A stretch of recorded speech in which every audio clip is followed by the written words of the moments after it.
গোমেদ কিনতে যাওয়ার আগে এই ভিডিওটা অবশ্যই দেখবেন, তাহলে বহু টাকা আপনার বেঁচে যাবে। আপনাকে যদি অ্যাস্ট্রোলজার বলেছেন শ্রীলঙ্কা মাইন্সের গোমেদ চাই, এবং আপনি যদি দোকানে গিয়ে বলেন যে আমাকে শ্রীলঙ্কা মাইন্সের গোমেদ দিন, অনেক সময় কি হয় যে ধরুন দোকানে থাকে না, তো যেহেতু কাস্টমারের কোনো নলেজ থাকে না, বলে আফ্রিকান মাইন্সের গোমেদেই দেওয়া হয়। আমরা যে ভিডিওটা নিয়ে এসেছি, এই ভিডিওটা দেখলে আপনাকে কেউ ঠকাতে পারবে না কোনটা শ্রীলঙ্কা মাইন্স আর কোনটা আফ্রিকান মাইন্স, ভুল কেউ দিতে পারবে না।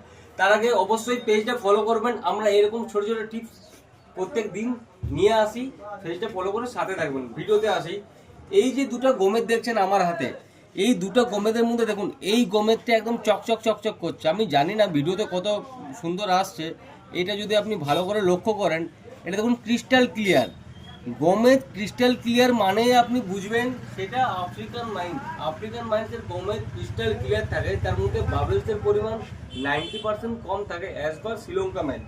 এবারে যদি যখন আমি দেখাবো শ্রীলঙ্কার মাইন্স গোমেদ, এটা আপনি সামনাসামনি দেখলে আরও ক্রিস্টাল ক্লিয়ার বুঝতে পারবেন যে ভিতরে কীরকম বাবেলস আছে না আছে। তো যখনই গোমেদ কিনবেন অবশ্যই দেখে নিই কিনবেন। আরেকটা আমি ছোট টেস্ট করে দেখিয়ে দিই, ঠিক আছে? এই টেস্টটা অবশ্যই করবেন, এই টেস্টটাতে আপনি বুঝতে পারবেন।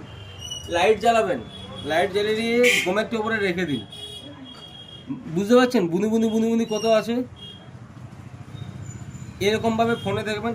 ঠিক এইটাই যখন আমি এইটাতে দেখবো, এটা তখন ক্রিস্টাল ক্লিয়ার লাগবে, লাইটের রিফ্লেকশনটা তখন কতটা বেড়ে গেছে। তো এইভাবে বুঝতে পারা যায় কোনটা শ্রীলঙ্কা মাইন্স কোনটা আফ্রিকান মাইন্স। অবশ্যই পেজটা ফলো করবেন। ধন্যবাদ।